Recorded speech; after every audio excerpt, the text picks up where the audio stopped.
Now, some people say this is a bit fast. I wonder if it'll get some air. Now, this is how I broke it earlier. Here we go.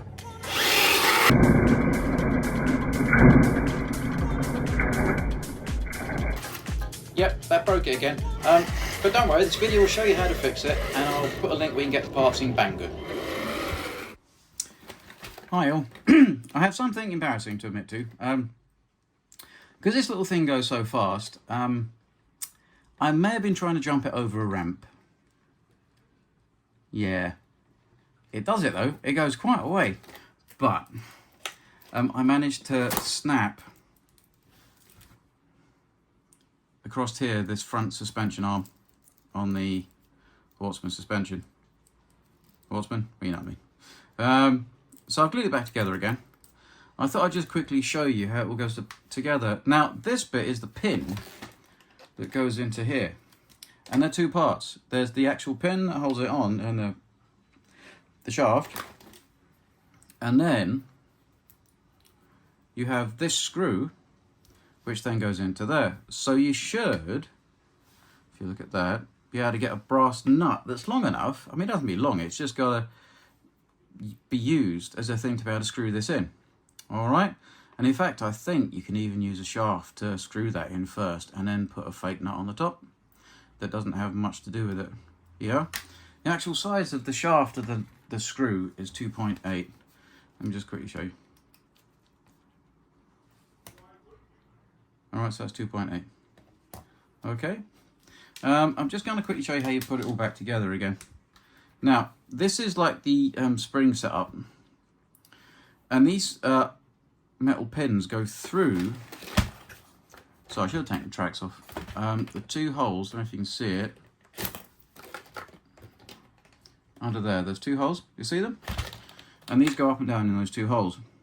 All right. This pin goes through here and then through here, and this is what I broke. All right, so I'm wondering whether I should put the, well, I'm going to buy some spare ones. Oh, and just cover that in super glue. I mean, it should hold for doing normal driving. Just don't jump it over any ramps. Well, let me put this back in. So this is, let me break this track first. Give me a minute.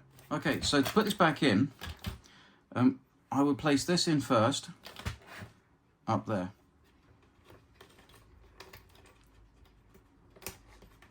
You see that? So it goes in those two holes. And get this, making sure you got the bolts on the wheels right way around. And then that sits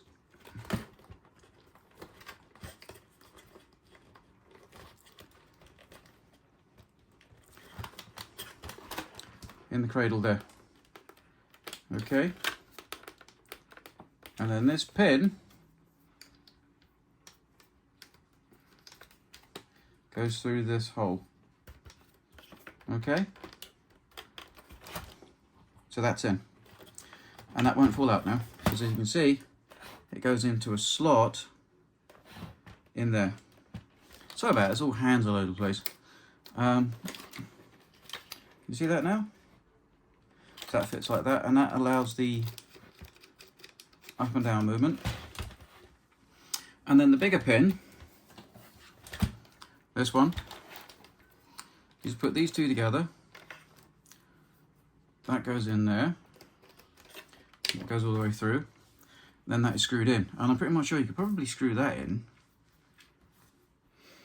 with just a flathead screwdriver without using this. And you could put a fake pin on the top that you could just pull on and off. But I reckon you can get a brass bolt. So there it goes now. I don't know why it's so long actually, the screw. It doesn't really need to be, because it's not actually part of the tank structure, if you know what I mean.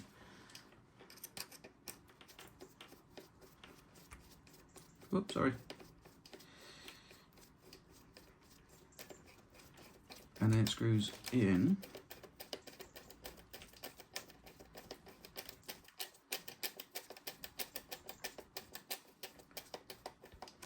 Like that. And it's all fixed. Also, my son was having a go on this and he's taken a great big gouge out of there. and taken the nuts off the drive wheel. So I'll have to sort that out. Is that a thought? I put the cap on, but there's nowhere that you can flick the cap off. Okay, we'll come to that when we need to. So there's that, all right? Let me turn this off. We'll take the other side apart so you can see how to take it apart. I might zoom this out a bit.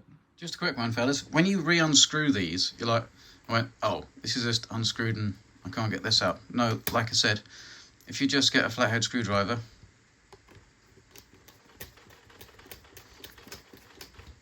I'll take it out. So don't worry, all right? Flathead. Fine. Yep, and call me Mr. Bitty. I hadn't taken this one off, but look, this is screwed off of that without even me fiddling with it. So they must be put in the factory, and that's what I wonder what the cross section was for. But it must be to use a normal flathead screwdriver to remove. Can't do it one-handed, but remove the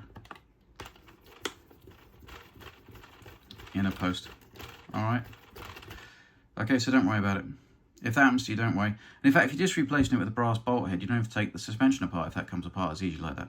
Anyway, and I'm wondering if that's what they intended the whole time on COOLBANK, is to put a square, you know, a hex nut on it. But then maybe these were cheaper, or maybe they thought, well, wait a minute, nobody's going to have like a hex nut spanner to get it off, so they just use these. Because why else would they make it so it's so easy to use a flathead screwdriver to screw that in? That seems like a design thing to me, and that maybe these were cheaper. Anyway. Now, I thought I'd broken this side as well. I don't think I have, actually. I think it was just sagging. But let's take it apart anyway, just to make sure. So,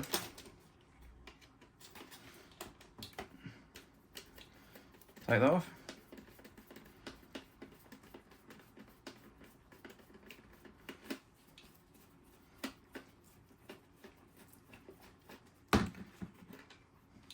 Now, do you see? You think, oh no, this is one piece. But it's not. You need a pair of pliers, but try not to damage the shaft. I should really put some tape or something on these.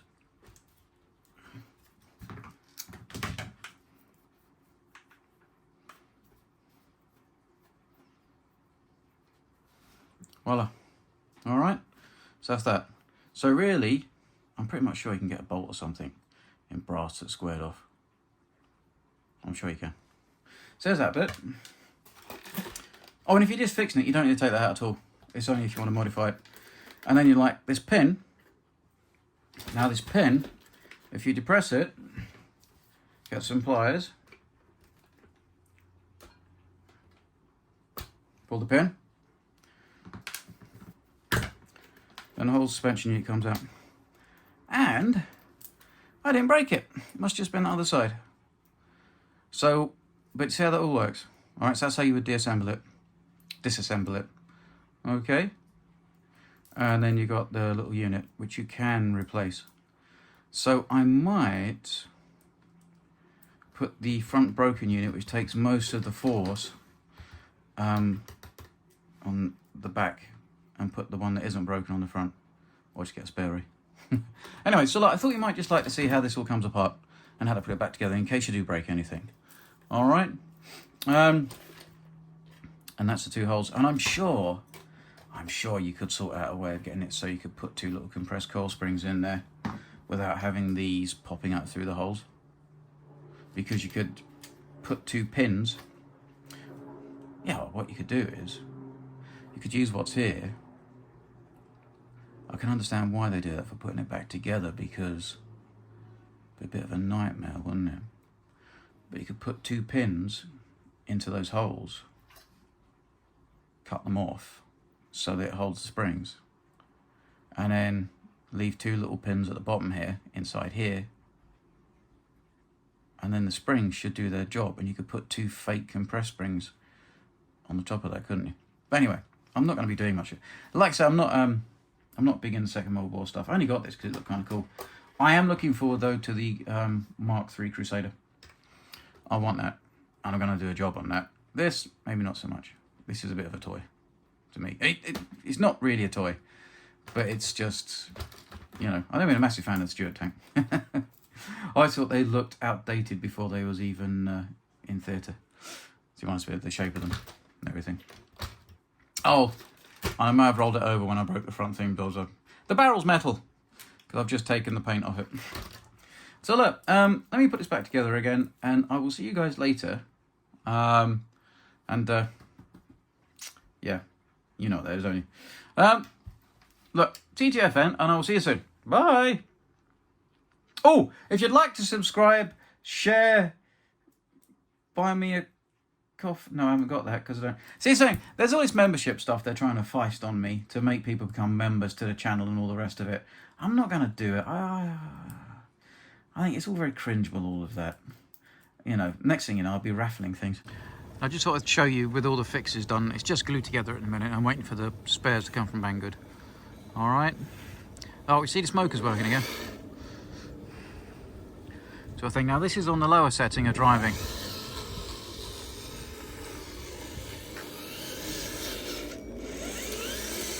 But it really doesn't mind grass. It's all right. Oh, is that cool? Now, so that's a low setting. This is the high setting when I jumped it on.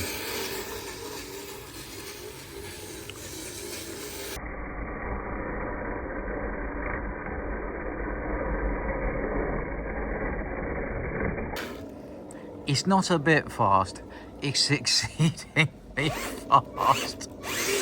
But that's why I think it's got that double dual differential gearbox. And so the smoker's working again, all right? Let's just run it off once more. This is full pelt. I'm going to pond, I'm going to pond.